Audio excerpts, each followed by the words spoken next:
Hello mga kabibig! Welcome back sa ating bagong YouTube channel. Ito ang pinakamaingay ng YouTuber sa balat ng YouTube. Ako si Kabibig, maglabag-labag na tang with evidence. So ito na kabibig ha. Nako po. I don't know kung totoo man ito or hindi. Disclaimer lang ha. Kasi pinag-uusapan ito sa social media ngayon na di umano si President Donald Trump. I don't know kung good news ba ito. Si Donald Trump kabibig, sikretong nakipag-ugnayan sa ICC para makalaya si PRRD. Uy, totoo kaya to kabibig? Pinag-usapan ito sa Twitter ngayon, sa Facebook, may nag-screenshot ng isang tao na nagbulgar sa di umano'y sikretong pakipag-ugnayan ni President Trump na para daw makalaya si PRRD at dun daw ang kaniyang interim release sa Amerika.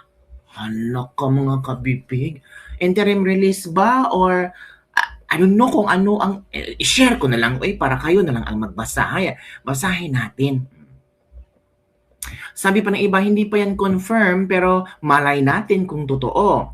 Sabi ni Dare to Ask, still verifying this. Kumakalat kasi. This is not confirmed yet, but please be responsible and be guided accordingly in sharing this. The account seems legit though. What are your thoughts? So ano daw ang inyong reaction? Ano daw ang inyong opinion sa di umano'y post ni Joshua Hall? Pero meron naman siyang blue check dito sa Twitter to Sabi pa ni Dare to Ask, nako si PRRD pa, a man with dignity at ayaw ng utang na loob. Mukhang this is a no for him if ever totoo ang post na to. Basahin natin ang post From Joshua Hall. Sige, basahin natin Lakihan natin. Breaking. The Trump administration is reportedly in talks with Brazil and the International Criminal Court for the asylum for former Brazilian President Jair Bolsonaro and former Filipino President Rodrigo Duterte, respectively, two fellow right-wing leaders and longtime political allies of President Trump who are currently imprisoned on charges that may consider to be unjust and politically motivated. Yun na kabibig CIA Director John Ratcliffe is reportedly a major part of this effort behind the scenes to get Bolsonaro and Duterte out of prison and into the United States to be granted political asylum, and President Trump himself is said to be threatening severe unprecedented sanctions on Brazil and the ICC should they fail to turn the two consecutive leaders over. Naku po. Raise your hand if you want to see these two great men freed from the lawfare and leftist persecution that they are currently being subjected to and given a hero's welcome into the United States by our great President Trump. Naku po. Yan nga ang chika ngayon kabibig. Na di umano'y sikretong nakipag-ugnayan si Trump sa ICC at sa Brazil.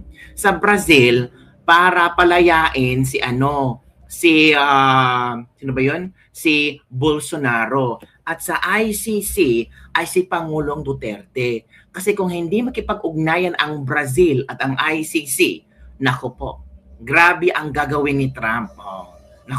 The United States to be granted political asylum, and President Trump himself is said to be threatening severe, unprecedented sanctions sa Brazil o sa ICC. Yun daw ang gagawin ni Trump. I-sanction niya ang Brazil at ang ICC. So gagawin niya lahat. Makalaya lang sa Brazil si Bolsonaro at si PRRD sa ICC. Ano ba ang komento ng ating mga netizen? Sabi na, good news yan. Yes, sabi nga ng mga hula na meron talagang tutulong kay President Duterte at sikreto itong tutulong. Si Trump na ba? Kabibig? Ito kabibig hanapin natin. Ito yung kasi yung kabibig, grabe. Parang nakakawindang ang mga istorya ngayon. 'Di ba? Ako naman, I don't know kung maniniwala ba tayo or hindi. Pero sabi, ano ang komento ng ating mga netizen? We highly doubt kung pupunta ng US si PRRD if ever this is true. What are your thoughts? Ang sabi dito ng iba, basahin natin, wai si tatay, 101%, di na siya gustong utang kamubuton. Advance magunahuna si tatay. Dali na kagets na di siya gusto na ay kapalit. Hindi yan kakati ni Dada Diggs, mas mautak pa yun kay Trump. God will make a way. Feeling ko in case totoo man ito, PRRD would choose to be brought home in Davao kesa sa US. Hoping na totoo pero I doubt na totoo yung post na yan. Feeling ko fake news. And if ever true, baka sabi ni PRRD na doon na lang siya sa ICC kesa mapunta na lang sa US. Past and unlikely and true daw. Baka nga CIA pa ang rason bakit nasa ICC si PRRD. Sabi ni Aldo. Ito mga komento. And knowing Trump's remarks during BBM's working visit last year, and of course, America's first sila as always, not for our interest. Knowing PRRD is in good terms with leftists in China, pero hoping this is true and happens as soon as possible for the political reasons, but for his age and well-being. Yun, kabibiga. Yun ang mga iilang mga komento ng ating mga netizen. Yung iba happy, yung iba nadududa din kung tatanggapin ba ito ni PRRD, knowing PRRD ayaw niya magkaroon ng utang na loob sa mga tao. Yung iba para gagamitin si PRRD laban sa China, yung iba takot sila na baka kung ano ang hihingi ni Trump na kapalit na for the political asylum kay Pangulong Rodrigo Roa Duterte. Nako po mga kapipi.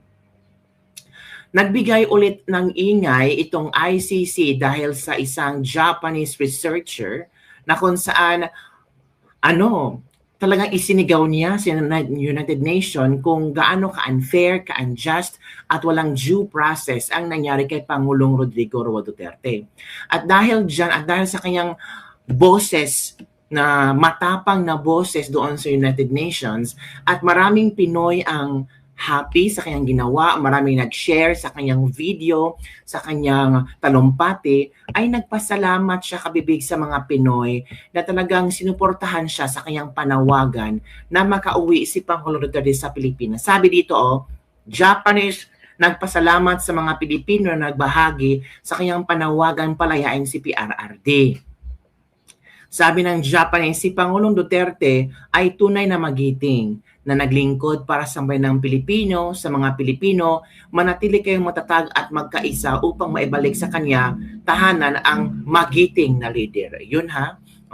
Nagbigay ng mensahe si Shonichi Fujiki, isang Japanese senior researcher sa International Research Institution of Controversial Histories, matapos ikalat ng mga Pilipino social media ang video na kayang talumpati sa UN or United Nations Human Rights Council kung saan tinalakay niya ang sitwasyon ni dating Pangulong Rodrigo Roa Duterte. Nagpasalamat si Fushiki kasi maraming Pilipino ang nag-share, maraming Pilipino ang nagpasalamat sa kanyang ginawa. In fairness, kahit meron tayong representative na Filipino doon sa United Nations, they never talk about PRRD. They never have the courage to speak about PRRD. Pero itong si Fushiki, talagang matapang. Oo. Sabi ni Fushiki, "Thank you for sharing my United Nations speech. President Duterte is truly brave man who has served for all the Filipino people. Further news has exposed the dirty schemes carried out by certain groups using money. The people of the Philippines, please stay strong and unite to get the brave man back to home." Nakabibig. So trending na trending si Fushiki sa kanyang ginawa sa ICC. Ito ang kanyang post, "Thank you for sharing my UN United Nations speech." Kita niyo naman, di ba? Yan, nagpasalamat siya. President Duterte is a really brave man who has served for all the Filipino people. Further news has exposed the dirty schemes carried out by certain groups using money.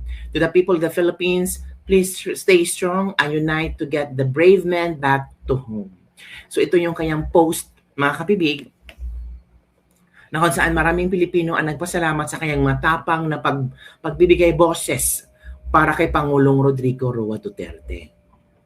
We Filipino people salute you, Sir Shunichi Fushiki, and very much appreciated your kindness and speech in the United Nations to bring back home our loving former president. So kabibig, ano ang iyong reaction hinggil dito?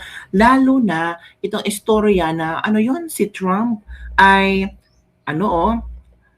is reportedly in talks with Brazil and the ICC para sa political asylum para kay President Jair Bolsonaro at ni PRRD, na kung saan ito ay mga tatawag na two fellow right-wing leaders, ang long-time political allies ni Trump.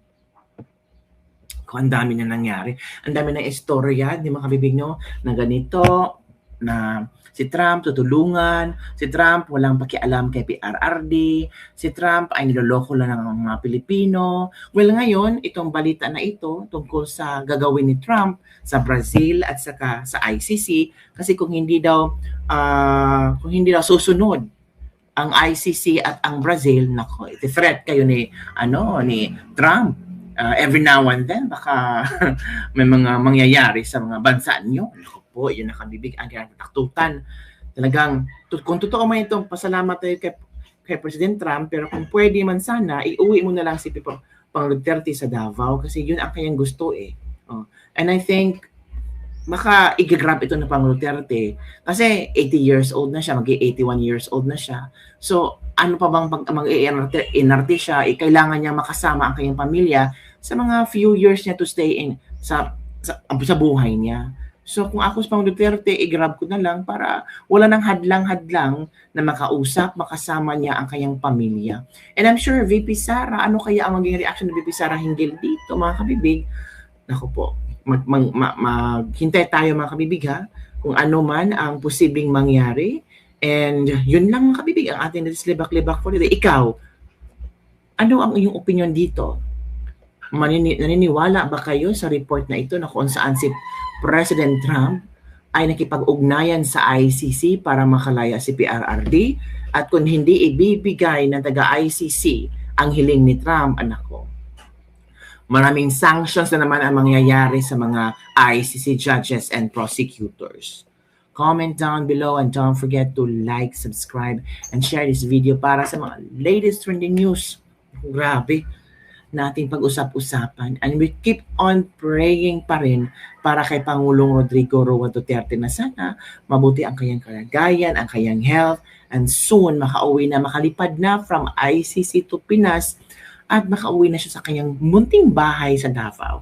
Take note ha, walang magkarabong bahay si Pangulong Duterte sa Forbes Park. Nandun na siya sa Davao kasama ang kanyang mga kapitbahay. Diba? Lang big, don't forget to like, subscribe, and share this video. Bye everyone, see you next time.